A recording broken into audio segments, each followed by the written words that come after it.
Null दमयंतीला म्हणाला, प्रिये, तुझ्यासाठी मी रोज असे मांस सिद्ध करीन. नाही स्वामी, आपण राजे आहात. शासन हे आपले मुख्य कार्य आहे. आपण आपला वेळ पाकशाळेत घालवणे योग्य नाही. आणि जर असे मांस मी पुन्हा पुन्हा खाऊ लागले तर मग मला दुसऱ्या कुणी केलेला स्वयंपाक खाववणारच नाही.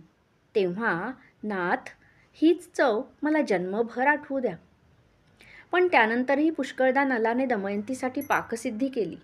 तिला डोहाळे लागले आणि तिला वेगवेगळे पदार्थ खावेसे वाटू लागले तेव्हा नलाने तिचे सगळे डोहाळे पुरवले. अशी 4 वर्षे गेली. नल दमयंतीला 2 गोड बाळे झाली, इंद्रजित आणि इंद्रजिता. आता नल राज्यकारभार समर्थपणाने हाकू लागला होता.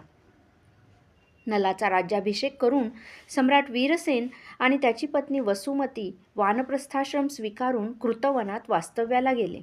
वीरसेन वानप्रस्थाश्रमात गेल्यावर काही दिवस नलाला जास्त श्रम झाले. महामंत्री आणि सेनापती यांनी पण आपापली पदे सोडली. त्यांचे चिरंजीव सम्राट नलाचे महामंत्री आणि सेनापती झाले. महामात्य कुमारसेन पण जाऊ इच्छित होते, परंतु नलाच्या आग्रहामुळे त्यांनी आणखी काही वर्षे थांबण्याचे मान्य केले. राजकारणात नल लवकरच प्रवीण झाला. वाकाटक आणि संशप्तक या जुन्या शत्रूंना पराजित करून त्याने आपले राज्य वाढवले.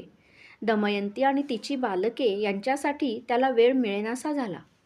विदिशा, नरेश, वज्रबाहूंनी पण कुमार पुष्करला राज्याभिषेक करून वानप्रस्थाश्रम स्वीकारला होता. ते आणि त्यांची पत्नी रूपमती सम्राट वीरसेन आणि राणी वसुमती यांच्याबरोबरच अरण्यामध्ये पर्णकुटी बांधून राहत होते.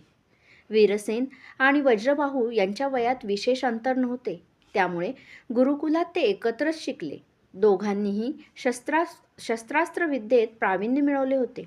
वीरसेन प्रशासन आणि राजकारण यात निपुण होते. वज्रबाहूंना युद्धात जास्त रस होता. निषधाच्या शत्रूंविरुद्ध दोघेही खांद्याला खांदा लावून लढत असत.